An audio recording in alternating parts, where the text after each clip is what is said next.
Good evening. Coming up tonight, I think it's fair to say that the South Carolina State Fair was a hit. More on the event's turnout. The university just announced a new degree program. Learn about the new cyber opportunity. And finally, Texas A&M scared off the Gamecocks before Halloween even started. We have the details on the football game. But before all that, meteorologist Bryce Glenn has a sneak peek at your Halloween forecast. It is the middle of October and we have yet to experience any fall temperatures this fall. That might just change as we move into the week, however. Stay tuned for a look at your nightly forecast tonight on SGTV Nightly News.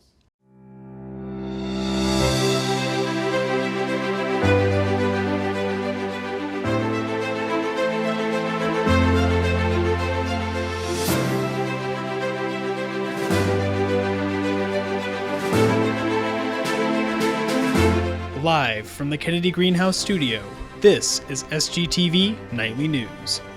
Good evening, Carolina. I'm Justin Walsh. Thanks for joining us tonight. The Department of Health and Environmental Control stated that South Carolina has 562 new confirmed COVID cases. This brings the total of confirmed COVID cases for the state to 716,519. With the 2 new confirmed deaths, that brings the confirmed death total to 11,731. Yesterday marked the final day of the 2021 South Carolina State Fair. Following a drive-through format last year, State Fair officials were preparing for an increased turnout for the first year back. According to news releases, the State Fair gathered over 348,000 attendees. Although normal attendance rate was down from 2019's numbers, which exceeded 400,000, officials were still pleased with the turnout. In the news release, SC State Fair General Manager Nancy Smith said, in quote, "We could not be more pleased with this year's fair after what a challenging year for everyone," end quote. USC Columbia Technology Incubator received a $200,000 scholarship grant from Truist. This is to provide funding for scholarship and training programs that will support the future IT workforce in South Carolina. USC Columbia Technology Incubator Executive Director Chad Hardaway said, in quote, "We are grateful for Truist's generous contribution and commitment to supporting workforce development in South Carolina," end quote. These grants will provide the necessary reskilling or upskilling for those who have had to shift in jobs due to COVID-19. The current yearly goal is to distribute 300 scholarships of $500 that will lead to a training certification or credential for South Carolina residents. The USC Columbia Technology Incubator will use the funding to complement or add to existing scholarships programs through the South Carolina Department of Employment, as well as other community partners. The University of South Carolina has recently developed a first-of-its-kind cyber intelligence degree program. According to a university release, the goal of this program is to create a much-needed talent pipeline to serve a growing demand for cyber professionals in the government and private industries. The new program will be offered through the College of Arts and Sciences and has currently enrolled more than 24 students to provide skills and knowledge applicable to identifying cybersecurity threats.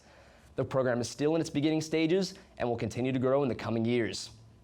After the break, hear how this past weekend might have been more scary than this upcoming one. Stay with us. Welcome back, everyone. So, who remembers what 1999 was like? I was born in 2000, so neither do I. And sadly, our News 4 sports anchor Braden Malloy couldn't be here, so let's throw it over to our special guest for sports. Hey, sorry. Oops. Well, happy Halloween, everyone. Now, usually I talk about campus sports, but today I wanted to take a little detour, so stick with me. Back in 1999, SpongeBob had just aired its first episode on TV. Britney Spears' Hit Me Baby One More Time topped the charts. Will Smith was bringing in the new millennium, Willennium, and it was a year before an American legend was born.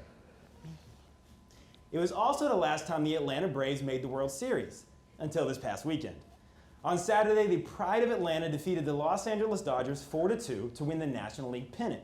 It was a gutsy performance by a team whose biggest claim to fame, according to reporter Bill Plaschke, is the 24-hour Waffle House across the street. I don't know, that seemed to be a favorite for the late great Anthony Bourdain. Now, stop me if you've heard this story before. A team stays under 500 for 162 of the 187 days of the season. They then have a 19-game stretch where they win a game, lose a game, win a game, lose a game, win a game, lose a game, and on and on. They then lose the top player in baseball to a season-ending injury. They finished the season with only 88 wins, and they make it to the World Series by beating the reigning 106-win world champions, who also have the highest payroll in the sport. You didn't stop me. Well, that's because that story's never been told. But like myself, manager Brian Snitger is one heck of a storyteller. And the Braves had a number of players step up across the board to finally lead them to the promised land.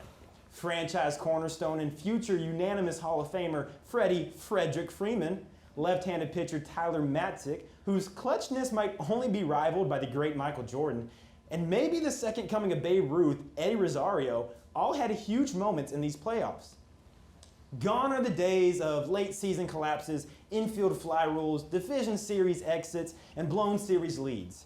The team of the 90s is back, but this team is different. This team is special. This team killed the narrative and will continue a season reminiscent of the 2019 Washington Nationals season, as they will take on the Houston Astros in Game 1 tomorrow night at 8 on Fox. Well, Gamecock fans, it seems like the good times ran out quicker than the king-size candy bars on Halloween. South Carolina suffered another agonizing loss to Texas A&M on Saturday. The game was a spooky nightmare for the Gamecocks as the Aggies jumped out to a quick 14-0 lead in the first quarter thanks to an Anais Smith punt return for a touchdown. They then added 17 more points in the second quarter, and on National Tight End Week, tight end Jalen Wademeyer scored twice. A&M's star rushing duo of Isaiah Spiller and Devon A-Chain rushed to the tune of 256 yards and 2 touchdowns. And that was pretty much all she wrote, as Texas A&M would take the win 44-14 and extend their series record against the Gamecocks to 8-0. Now, some game notes for Carolina. After a 7-for-12 30-yard start, Zeb Nolan was subbed out for his backup Jason Brown, who came in late fourth quarter and led 2 drives ending in touchdowns. One, a run by Marshawn Lloyd, and the other, a pass to Kenyon Trayvon, that being both Brown and Trayvon's first career Carolina touchdowns. A bright spot on defense, Jalen Foster got his league-leading 5th interception of the year. Now, before taking on Florida here at Willie B on November 6th, the Gamecocks will head into a bye week, giving a team a much-needed break for what has been one scary season. That's all I have for Carolina sports, and let's keep what you saw here between me and you. Back to you. Well, thanks, Spider-Man. For a look into Columbia's nightlife this upcoming week, stay with us to hear from entertainment news. Don't go away. Welcome back, everyone. I'm Alex Teeter. And I'm Lauren Waters, here to tell you how to trick or treat yourself this week in local entertainment news. Halloween is fast approaching, and I'm sure everyone has rewatched their favorite Halloween movies. Test your movie knowledge at Halloween Movie Trivia. Main Course is hosting the event with prizes for the smartest Halloween fanatic, and even a costume contest. Come out Tuesday from 7 to 9 to put your skills to the test. Now, I just rewatched my favorite Halloween movie the night before Christmas the other night, and do you have any plans to watch your favorite movie? Yes, I love watching Charlie Brown, The Great Pumpkin. It's one of my favorites. That's a classic. Oh, yes. If you want to get into Halloween and fall feels, tonight is your opportunity. From 8:30 to 10:30 p.m. on Davis Field, gather to watch the iconic movie Hocus Pocus. Instead of eating children, you can eat candy and popcorn at this free event. Remember your Carolina card. I love to watch a movie with candy and popcorn, especially if it's free. Oh, yeah. Nothing better. And this Thursday, you can experience the spookiest event on campus. Gamecocks Entertainment presents U of SC Scream Haunted House. If you're brave enough to attend, the haunted house will be at the Black PE Center at 8:30 p.m. You can attend with groups up to 5, and you must register in advance. Don't forget your Carolina card and prepare to be spooked. You plan on going to the event? I'm not sure yet. I'm still trying to decide. I'm trying to get a group together. I gotta be honest with you, I've never been to a haunted house before. Oh, they're so fun. I love them. I'm sure I'm missing out. Who doesn't love being creative and carving a pumpkin to help celebrate Halloween? It's a holiday tradition. Tomorrow from 3 to 6 p.m., Carolina Productions is hosting this free pumpkin carving event. Pumpkins will be provided, located on Green Street outside of Russell House. Get there early to secure your pumpkin, and don't forget your Carolina card. We look forward to seeing you drop by. I cannot carve a pumpkin. They always seem to look kind of odd. No. So I don't know if I'll be doing this or not, but I'll just have to see. There's not a creative bone in my body. Oh no, absolutely not for me either. That's all we have for your spooky entertainment news. Bryce Glenn has your weekly weather forecast. We'll be right back. Welcome back to your weekly forecast. I'm meteorologist Bryce Glenn, and to start off with, we have some weather headlines. First up, we have a big drop in temperatures tomorrow and a clear start of the week. However, with those clear conditions, we're going to have a little bit of rain show up on Thursday, consistently throughout the day, maybe even some on Friday as well. But after that, we're going to lead in right into a chilly Halloween weekend. Our high temperature trend for the week, pretty chilly out there. Our average is 78 for October. We're going to be at 74 tomorrow, 71 on Wednesday, 68 on Thursday, and here's the big drop, 65 on Friday and on Saturday. A little bit warmer at 70 on Sunday, and that should continue to rise throughout the beginning of next week. But tomorrow we're going to have a fairly chilly day throughout the Carolinas. In South Carolina in particular, we're going to be in the low 70s in the upstate, mid 70s in the Midlands, at 74 here at home in Columbia. A little bit cooler along the coast, 72 in Myrtle Beach, and 73 in Charleston and Hilton Head. Right now in Columbia, it's a comfortable 75 degrees out there, pretty high humidity at 71%, and a slight breeze from the southwest at 7 miles per hour. Local time is 7:14 p.m., partly cloudy, and our sunset at 6:38 p.m. For our outlook for the week, it's going to be sunny tomorrow at 74, even cooler on Wednesday at 71. Some showers will show up on Thursday at 68. Friday, we're going to have a few showers lingering around throughout the day at 65.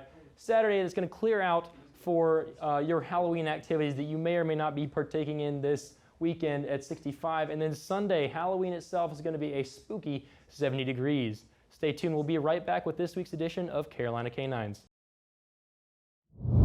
And finally tonight's Spider-Man, what are you doing here? I was looking for a wall to climb. What are you doing? I was about to tell him about tonight's Carolina K9. I love dogs. Let's go. All right. Well, tonight's Carolina K9 is Winston. Winston was sent in to us by McLaren Heck. Winston is a 7-year-old Havapoo. Unlike his vegan owner, Winston enjoys eating meat. He also loves being outside and is currently enjoying the fall weather in New York. That's where I live, New York. For real? Yeah, I'll be swinging on them buildings. I am also the opposite of Winston's owner, because I like meat. I mean, that's great. I'm all for a Havapoo. He seems like a real cutie. That's an interesting name, Havapoo. That's the dog breed. That's the dog breed? Yes. His name was Winston.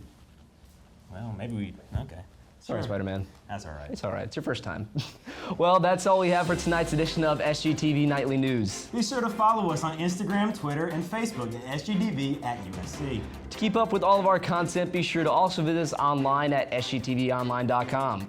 For SGTV Nightly News, I'm Justin Walsh. And I'm Spider-Man. From all of us here at SGTV, have a great night, Carolina. Forever to thee.